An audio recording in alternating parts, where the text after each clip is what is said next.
About to introduce that trading card game match real quick. What is happening, guys? We have a match against Scorch5688, which happened recently over Skype. We test out particular decks against each other like all the time, and this is his new Durant Mill deck that he created, and he wanted to, play it out, whatever like that. He's like, yo, Kashif, are you online? I'm like, yes, you happen to call at the right time, so here we are.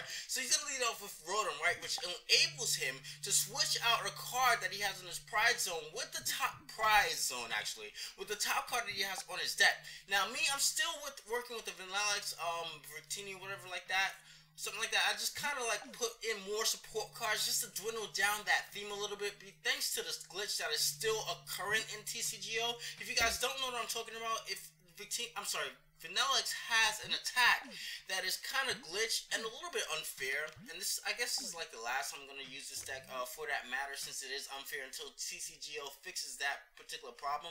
But anyway, he's going to play a Pokemon Collector, enable himself to get access to 3 Durants. So I'm looking at like that, like, oh gosh, here we go. So, I'm going to play Engineer's Adjustments, which enables me to draw 4 cards, draw into a Beartick, and a Bianca, I think, and a Marie, which is actually pretty good. Some, valuable, useful stuff. So, I think I'll play Cubchow that turn, so I'm not able to evolve Cubchow as of yet. I do want to evolve it into a Beartick, so now it is his turn. He's going to play Pokegear, which enables him, I think, to choose the supporter card or something like that, and swap out the top. I think what he did is that he looked at the top 7 cards, chose the supporter card, and put it at the top of his deck, if I'm not mistaken, or something like that. Some shape or form of that matter. And then afterwards, he switched out one of the cards that he has in his prize zones with one of the cards that he has on his deck. I'm guessing one of the supporters he didn't necessarily need right away. So, correct me if I got that wrong. Anyway, but I think that's what happens, because I didn't get a chance to necessarily read Pokegear as of yet, and I'm not quite familiar with what it does until I go to toywiz.com later on after the game, and I'll look up to see what it does. But anyway, he has 4 Durants now on the field, mills the top 4 cards in my deck, and potentially I'm losing 5 cards every turn. So that's, that's a good portion of my deck, considering that I'm only allowed 60 cards.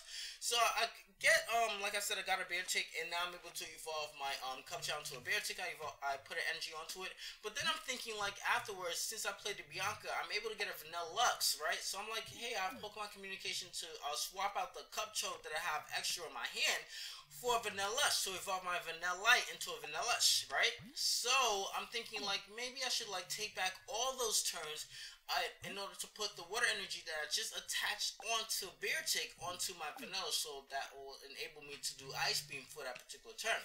But then again, I'm like, something that's way too much effort, man. I'm like, I'm feeling lazy right now. So I don't necessarily feel like doing all that. But then again, since I don't necessarily feel like doing all of that, I'm thinking, like, should I just attack now and evolve my Pokemon later? But then again, I have Vanilluxe in my hands. See, I almost messed up the pronunciation there because his name sounds so damn similar. But I have Vanilluxe in my hand. I'm thinking, like, something, I guess later on next turn, this turn actually now, since he milled 4 more cards out of my deck, that's 10 freaking cards. Not to mention the ones that I drew on my own accord, thanks to, like, Bianca and Engineer's Adjustments and things like that. So things are not looking pretty good real quick. I have to do something really, really fast. So I have Beartick in my hand. I want to kind of accumulate damage on the, accumulate energies on the Beartick, right? I draw into a Cubchow, Burnt Tower, thanks to playing Copycat, since he has 4 cards left in his deck. 4 cards in his hand.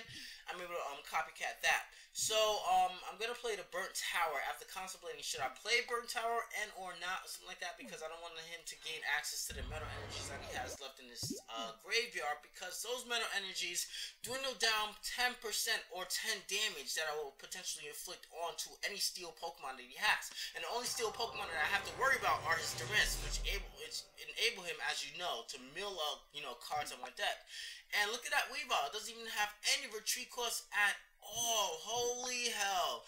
And I think he's able to look at my hand or something like that and discard a card out of my hand. So he discards the Ampharos, which I won't even necessarily need, because I don't want to mill out any cards in my deck. I'm dealing with a mill deck. I don't want to, like, I have a fetish for speed when it comes to building up my decks, right? So that comes from me playing Yu-Gi-Oh! But in this case, that kind of works against me, because now I'm facing a deck that kind of mules out that strategy for me. So I'm able to get a paralysis legally, because the the glitch I was talking about later on, if I flip a coin and get 2 tails, I get 2 tails, right? Nothing happens with this first attack, but thanks to the TCGO, you know, or whatever like that, it hasn't necessarily fixed all his programming yet like that, and or the Visual Basic hasn't, you know, been perfected as of yet. Even if I get a tails, I get a paralysis, which isn't even fair. So, like I said before, this is the last time that I'm going to be able to use this deck. I drew into a Pokemon Communication, which is excellent. Look at that. What are the odds of that? He built out 4 cards in my deck, and I drew my top 5 being a Pokemon Communication. Drew into another Beartic, which is great.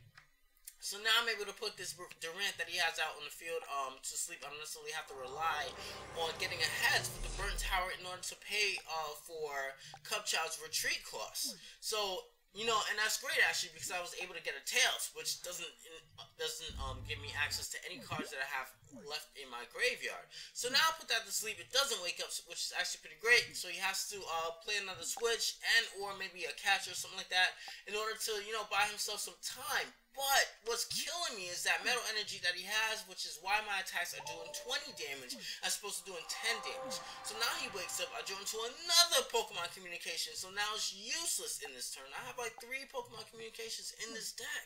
Why am I drawing all of them right now? I need my Professor Oaks, where my Junipers and all that other stuff, but then I guess he's discarding all of them. So I put this guy to sleep again. He doesn't necessarily do a turn for, which is actually great, so he's not milling 4 cards every turn, which is like a good portion of my deck. This deck is completely scary the way he has it going around, and he can actually manipulate, you know, the top card of his deck and things like that. Manipulate his draw. So he plays Junk on me to draw another switch, which cures the paralysis that the sleep that I just inflicted onto it. He's gonna switch his Durants around, enabling him to mill out 4 more cards on my deck. This is looking pretty damn scary right about now. So he's able to get another metal energy. I'm actually surprised that he didn't pick a special metal energy to attach onto one of his Durants, which enable it to, you know, survive hits faster or more better. So now he mills out 4 cards. I draw a 5th card. I'm not playing that card for beans at all. I play interviewer's questions. Normally I would play it, but you know, thanks to the type of deck that I am pit up against, I'm not gonna play it. I guess now the smartest thing for me to do is to accumulate energies onto this Beartic, so that I can later on use Beartic's other attack, which is the superpower known to deal more damage before he mills out my deck completely. So I'm able to kill off my first Durant, which is a slight relief, I guess. I mean, but then again, he's done way too much work as of yet. It may look like the avatars have me in my favor, but it's actually in his favor. He plays Team Rocket's Trickery, and I'm not going to use the interviewer's questions at all, so I'm just going to send that to the graveyard, right? He has the Durant here. He's able to mill out 3 cards perfectly, plays the Lithograph thing, which enables him to look at his prize cards, so now he can play Rotom effectively, knowing what he'll draw out in his top during his next turn. So if he has anything like maybe a Twins, or you know, maybe a Switch or something like that, or a Catcher, he's able to, you know, on his prize cards, he's able to know, now he knows what card he's going to draw next. And that's actually pretty scary for a deck like this. So now I'm going to attach an electrical energy onto it, because I'm not going to be able to use Ampharos or something like that. So hence my electrical energies lose its significance. So why not attach it to Beartic if Beartic doesn't necessarily need another water energy in order to use superpower, since it's 2 waters and 1 of any color. So I'm going to go all out on that thing since it doesn't have a special energy attached onto it. I can kill it with the superpower if I add the added power. Yes. So I get a Tails with the Burn Tower, but that's okay. That's okay. We are able to kill our second Durant. So yes, you have 2 Durants on the field. Now you're only able to mill out 2 cards, considering if you you know, send out one of the Durants next turn. But yeah, he does actually. So I'm actually looking in pretty good shape until he played that. So Twins enables him to get any 2 cards out of his deck, as long as he has more prizes on his side of the field than I do, and his deck is not necessarily focused on making my Pokemon faint and or kill Pokemon or something like that. I don't know if you use that term in the Pokemon world, like you don't necessarily kill Pokemon, you make them faint, but you know, he gets a revive, which is like, oh great, dude. Like now I have to deal with 3 Durants instead of 2. But that's expected, you know. That's his win conditions. His win condition is milling out my deck, so that's, you know, that's expected of him.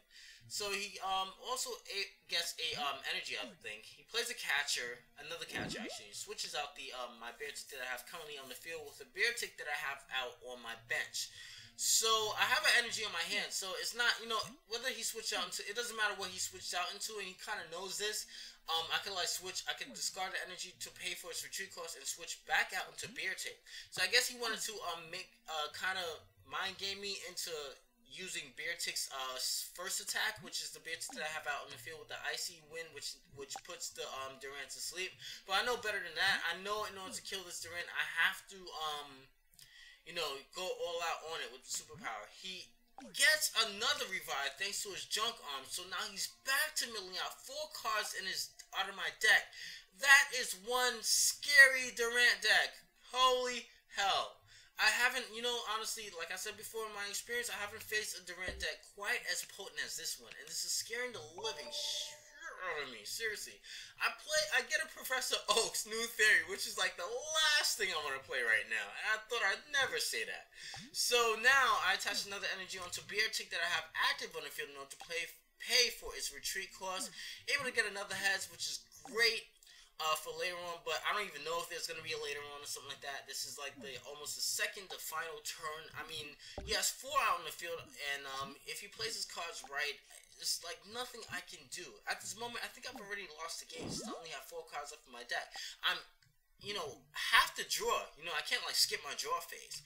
So I kill off this Durant. Finally, I don't even care for all the damage that he has accumulated onto it. I'm just going all out. Superpower, you could bite the graveyard, man. Seriously. So he has 3 cards left, right? And Weavile doesn't even have a retreat cost. So he has at any given point in time, he can you know, switch out that for another Durant. He gets another Twins. And let me guess, he's going to get a revive and an energy. So if he gets a revive and an energy, I'm just done for. I have 4 cards left in my deck. He's going to mill out probably the top 4. And like I said, revive. I'm guessing that's an energy. So that's definitely a great game. Holy hell, scary deck. I had nothing against that kind of power. That's crazy, man. I'm thinking about now, because of that, I'm going to make that same deck in real life, just for LOL. So I lose the battle. That was definitely a great game. Again, no sour bitterness about losing here. Definitely had a lot of fun. And viewers, don't forget to rate, comment, subscribe, okay? Peace. What you doing?